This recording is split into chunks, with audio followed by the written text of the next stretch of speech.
मुझे मजे आते हैं जब लोगों को अच्छा लगता है कि मैं रोऊं।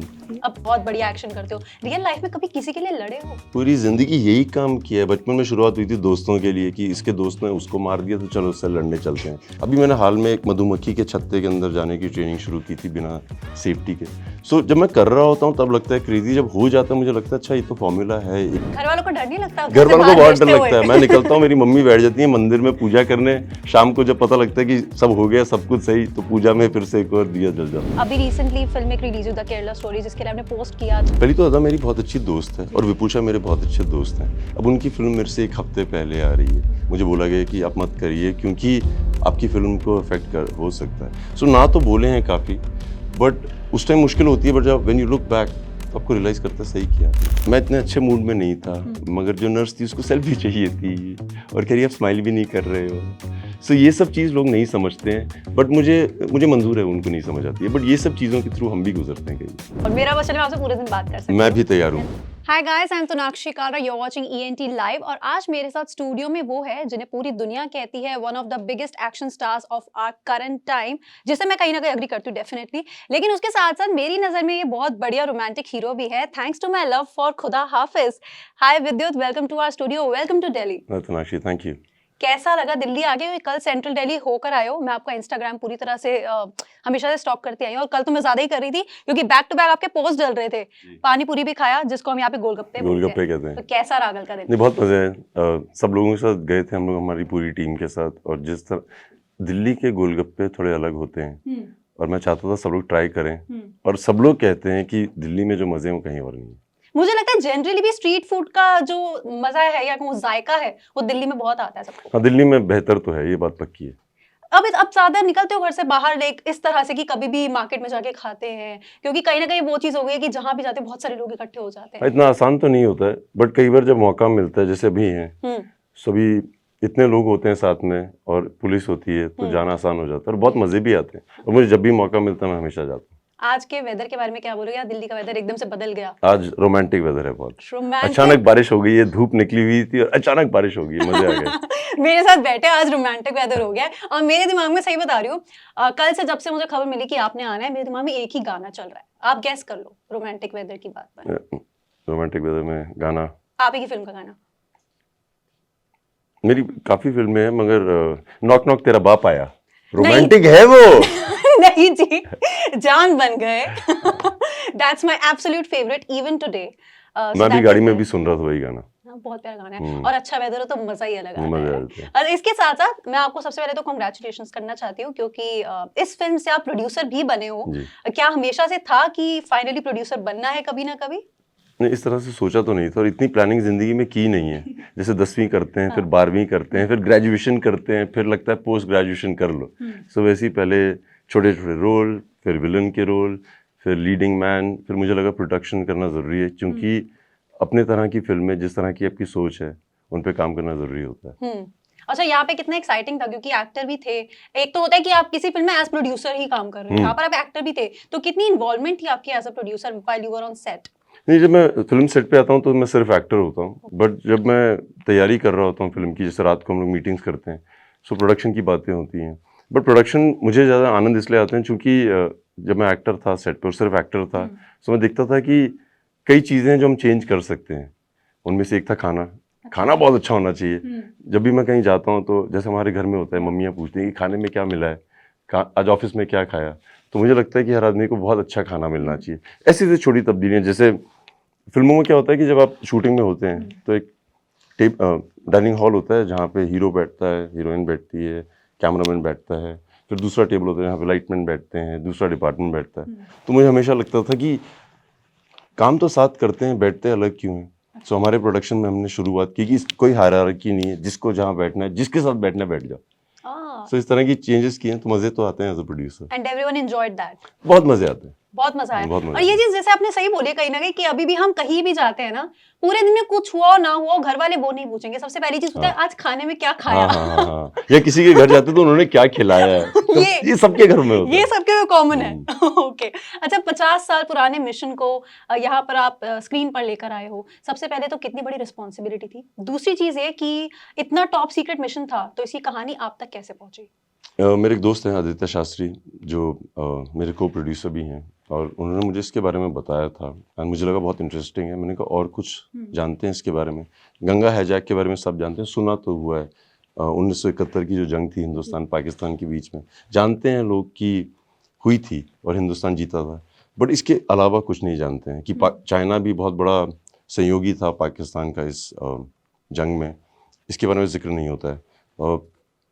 ये हमने जंग 13 दिन में जीती थी, जो इम्पॉसिबल टास्क है, और ये सिर्फ गोली बारूद या बंदूकों से नहीं होता है कि इंटेलिजेंस की ज़रूरत होती है। हिंदुस्तान का खुफिया विभाग इस मिशन के लिए पूरी दुनिया में जाना जाता है कि ना ही कभी हुआ है इससे पहले और ना ही हो सकता है। सो मुझे लगा बहुत ज़रूरी है ये कहानी सुनाना और मुझे बहुत इंटरेस्टिंग भी लगी। अच्छा, इस कैरेक्टर का नाम है देव जामवाल जी। और जब हम आपको सर्च करते हैं गूगल पर तो लिखा आता है विद्युत देव सिंह जामवाल। जी। तो ये जो नाम का आइडिया था ये आपका था? नहीं, मेरा नहीं था, ये डायरेक्टर का था। कई कैरेक्टर्स हैं जिनके नाम का तो जिक्र भी नहीं कर सकते हैं हम लोग, और 2-3 कॉमन नाम थे, उनमें से एक देव था।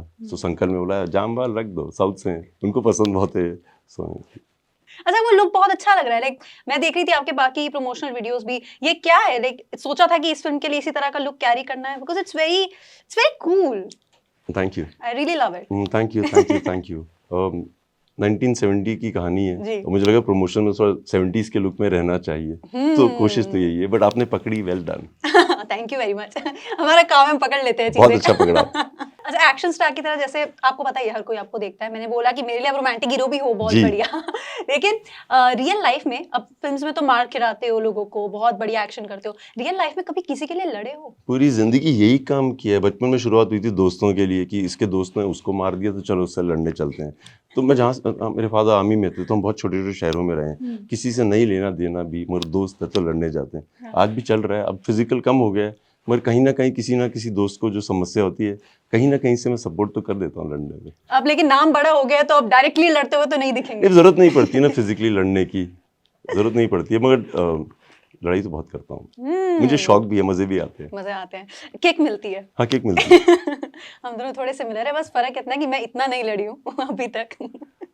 एक और चीज, आर्मी किड रहे हो, फादर आपके आर्मी में थे, तो अब जब अनसंग हीरोज के ऊपर कहानी करते हो तो घर वालों को एक वो प्राउड फील होता है, कभी कुछ बोलते हैं आपको? नहीं, खुश तो होते हैं। मेरे बहुत दोस्त डिफेंस फोर्सेस में हैं। मैं स्कूल में जहाँ पे था काफ़ी लोग फोर्सेस में गए, चाहे वो BSF हो, CASF हो। मैं जब भी उनको मिलता हूँ वो बहुत खुश होते हैं। उसके अलावा भी जब मैं जैसे एयरपोर्ट में होता हूँ और ये डिफेंस पर्सनल मिलते हैं, जब बोलते हैं कि सर मैंने कमांडो देखी थी, उसके बाद मैंने ज्वाइन किया, और जैसे कल मुझे कोई मिला था और बोल रहे थे कि मेरे से कई बार पूछते हैं कि आप लोग करते क्या हो, जब जाते हो करते क्या, लड़ाई तो हो नहीं रही है। तो मैं उनको बताता हूँ तुमने कमांडो फिल्म देखी है। सो उन सबको लगता है कि जो मेरे अंकल हैं, मेरे फादर हैं, वो आई रिप्रेजेंट अ फ्रेटर्निटी। मैं इस तरह के लोगों को रिप्रेजेंट करता हूँ।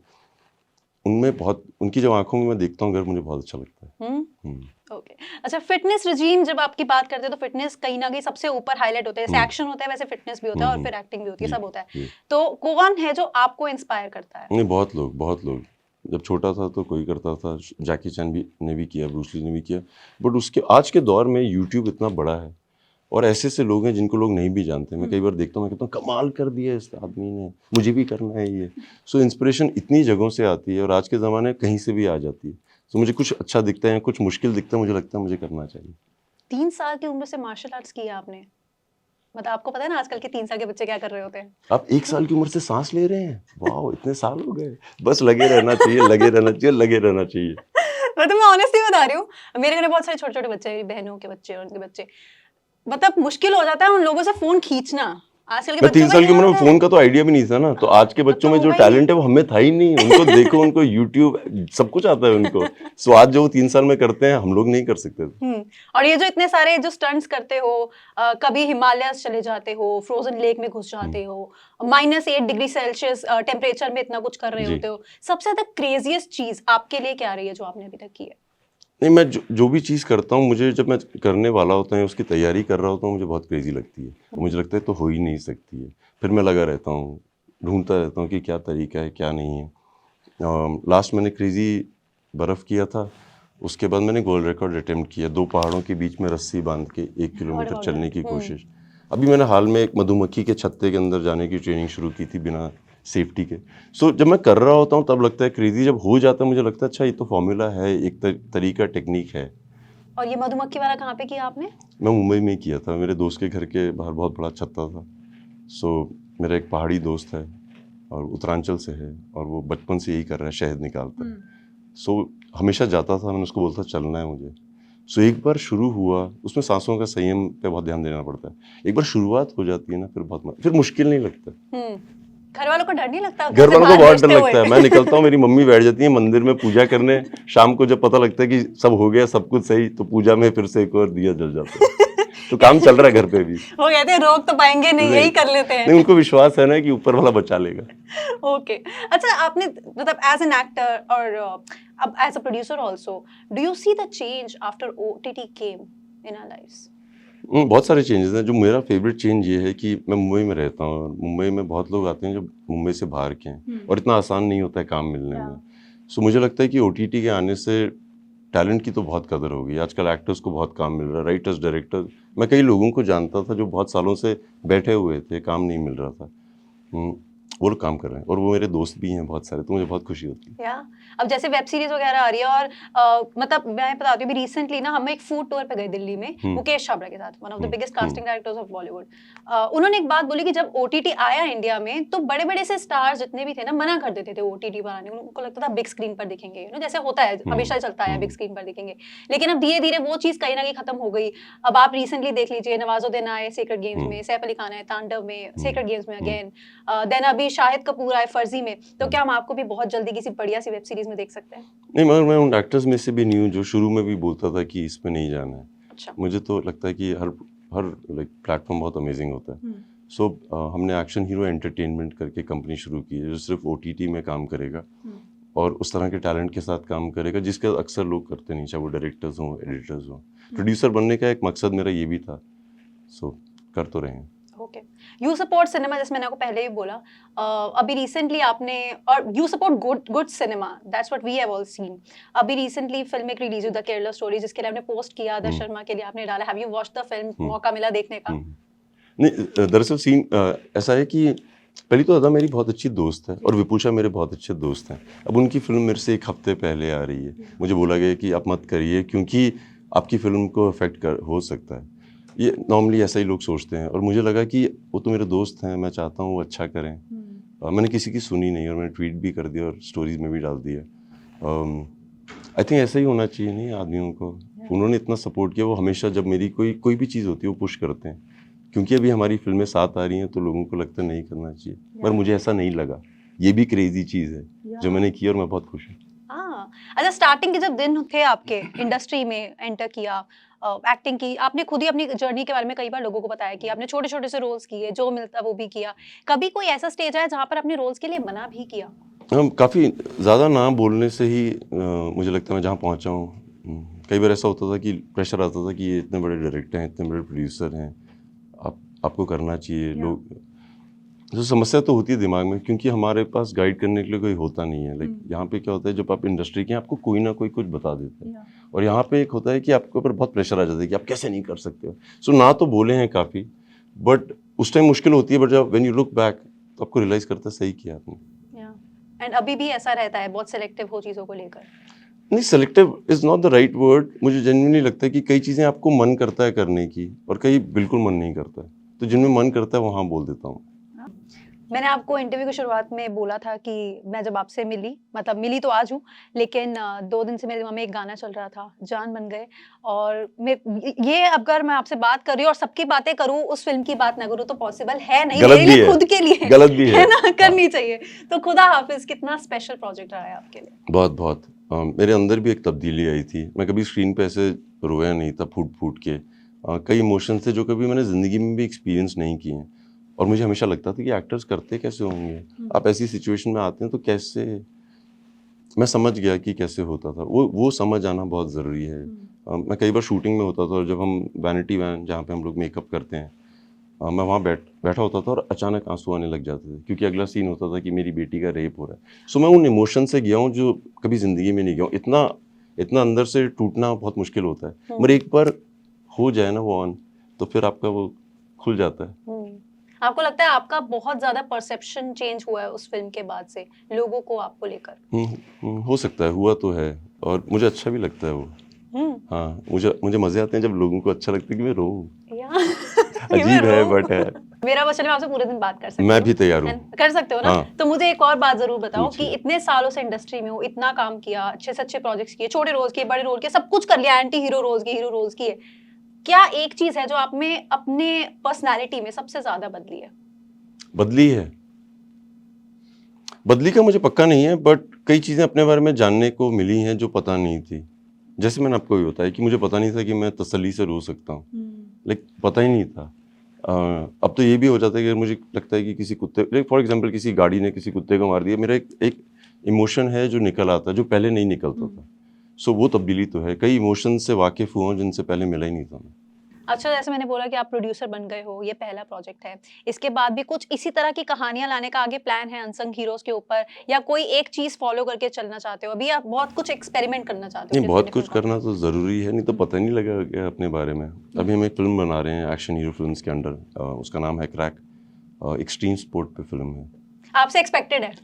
हम तो एक्सपेक्टेड से कई बार करना भी पड़ता है, एंड मैं खुश हूँ प्रोडक्शन करने से, मुझे बहुत मज़े आने लगे। एज एन एक्टर तो आते ही थे, अब कहीं मैं चीज़ें कर पाता हूँ जो पहले बिल्कुल भी नहीं कर पाता था, तो उसमें मज़े तो आ रहे हैं।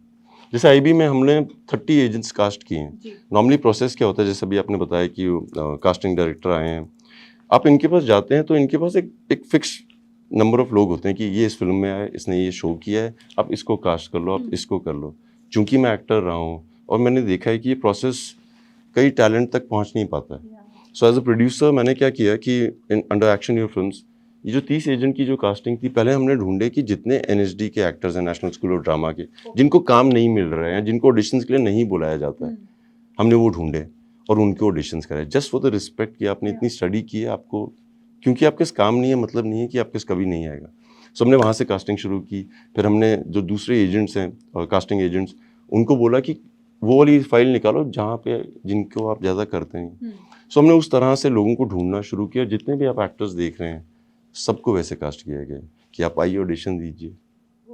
सो ये सब चेंजेस, बिकॉज मैंने एज एन एक्टर देखा है कि लोग आपको एक लिमिट में बांध देते हैं कि इसने ये किया है, उसको बुला लो, इस आदमी को देखा नहीं है, छोड़ दो।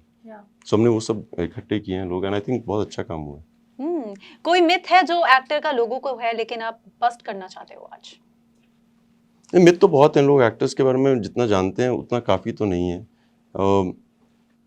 बट मैंने ये देखा है कि नॉर्मली, ये मेरा एक्सपीरियंस आपका अलग हो सकता है, कि ये जो एक्टर होते हैं ना, होते हम्बल ही हैं 95%, और लोगों से प्यार से ही मिलते हैं। बट चूंकि इतने लोगों से मिलते हैं और हर आदमी एक अलग तरीके से आता है, तो उनका बिहेवियर बदल जाता है। ये मेरा पर्सनल एक्सपीरियंस है, मुझे लगता है कि 95% तो बहुत अच्छे लोग होते हैं। मेरा एक्सपीरियंस, आपका क्या है? एक्सपीरियंस है, मैं तो सच बताऊं, मतलब मुझसे ऑलमोस्ट डेली बेसिस पर रिश्तेदार, फ्रेंड्स बहुत पूछते हैं, कभी कोई ऐसा एक्टर मिला है जिन्होंने थोड़ा एटीट्यूड थ्रो किया हो, कभी टैंट्रम्स दिखाए हो? ऑनेस्टली नहीं, मतलब पता नहीं, मैं जर्नलिस्ट हूँ शायद इसलिए नहीं, बट मेरा एक्सपीरियंस बहुत अच्छा रहा है, हर एक्टर के साथ अच्छा रहा है, चाहे मैंने उनको इंटरव्यू किया हो या फिर मैं उन्हें थोड़ी देर के लिए मिली हूँ, बट मेरा एक्सपीरियंस बहुत अच्छा रहा है सबके साथ। मुझे बहुत लोग जेन्युइन लगे हैं, मोस्टली लोग जेन्युइन लगे नहीं है, लाइक लोग समझ नहीं सकते हैं, और मुश्किल भी है समझना। जैसे मैं अभी थोड़े समय पहले एक अपने दोस्त के फादर की डेथ के लिए गया था, और जब मैं वहाँ पहुँचा, हॉस्पिटल में थे, सो मेरे बहुत अजीज़ दोस्त है, और उसके डैड मैं क्लोज था। सो मैं इतने अच्छे मूड में नहीं था, मगर जो नर्स थी उसको सेल्फी चाहिए थी, और कह रही आप स्माइल भी नहीं कर रहे हो। सो ये सब चीज़ लोग नहीं समझते हैं, बट मुझे मंजूर है, उनको नहीं समझ आती है, बट ये सब चीज़ों के थ्रू हम भी गुजरते हैं कई। बट फिर आपने सेल्फी क्लिक कराई? हाँ, स्माइल भी की मैंने। It's difficult, it's very difficult. हाँ, मुश्किल तो है, बट सब जानते भी तो नहीं है। That's true. But with that, thank you very much, Vidyut, and it was indeed a very candid chat. मैं वहाँ नहीं देख रही थी थ्रू आउट, इसलिए उनको बार-बार यहाँ पे आके मुझे इशारे करने पड़े हैं। और तुम घूम भी नहीं रही हो चेयर में, बिल्कुल स्थिर हो, है ना? मेरे को बोल के गए ना सारे, इसलिए आज। बट बहुत मजा आया आपसे बात करके। Thank you. कब जा रही हैं फिल्म देखने आप बताइए। 12 तारीख को पहुंच जाना किसी भी थिएटर में। हाँ, चलो आप भी पहुंच जाना, और फिर कमेंट्स में आके जरूर बताना कि फिल्म कैसी लगी, और ये जरूर बताना कि इंटरव्यू का सबसे अच्छा पार्ट कौन सा लगा। सारा पार्ट बहुत अच्छा था। सारा पार्ट बहुत अच्छा था। थैंक यू वेरी मच विद्युत, it was pleasure chatting with you. Likewise, thank you.